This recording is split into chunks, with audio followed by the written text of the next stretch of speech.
So most of the lessons that we learned started in childhood. Kind of seems pretty basic, but when I graduated from high school, my AP psychology teacher gave us a book that was called Everything You Need to Know You Learned in Kindergarten, which I thought was really great. So welcome to Momentum Live, this week of the holiday season really in full swing. I wanted to tell you about this 10 lessons of things that I want to instill in my children. So I found this, and I think what's really interesting about them is that they're applicable to all of us. So even though it's 10 lessons I want to instill in my kids, I think it's 10 lessons I want to instill in everybody. So let's go. So the first one, if you are thankful, show it. Pretty simple. If you're grateful for someone in your life or something that is happening in your life, then you need to make sure that you're showing it, because we're not guaranteed another day on this earth. Number two, if you love someone, tell them. To the same point, it's a matter that we don't know when the last time that we're going to speak to a loved one. There was a terrible accident in our area yesterday. It made national news, and luckily no one no one died in the accident, but there were a lot of injuries. So you just never know. If you love someone, tell them. Number three, if you're wrong, fess up. There's nothing like guilt that can eat up your mind and your spirit. If you're confused, ask questions. There's nothing wrong with asking questions. And there really is no silly question. If you don't understand something, you need to ask enough questions to gain perspective so you can understand what's going on. Next, if you learn something, teach others. One of the greatest gifts that we have is the ability to share our knowledge and our wisdom with other people. It's incredibly fulfilling, and it is what most people end up striving to do with their career, is in some form of mentoring or teaching or coaching or leading, as well as in life. Let's be honest. We do it in our personal lives with our families and other community events and teams and things that we're involved in. Let's see, what else did I say here? If you're stuck, ask for help.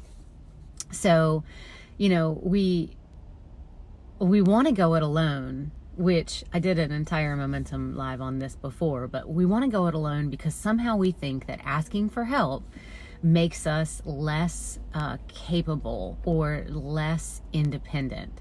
But the truth is, once you get to a place where you're stuck, asking for help can be the fastest way to break yourself out of it. If you made a mistake, apologize. Sometimes I'm sorry is the hardest thing to say, because you've made a mistake and you've hurt someone and you're afraid to face that. But again, owning those mistakes, apologizing for something that you've done wrong, is the only way to really move through it. If you trip, get back up. I love this one. We're going to get knocked down in life. You're going to fall. You're going to make mistakes. But the only thing that we can do is to press on, to push back up, brush off our knees, and keep going forward, because there is no success without failure. Let's see. If someone needs help, help them.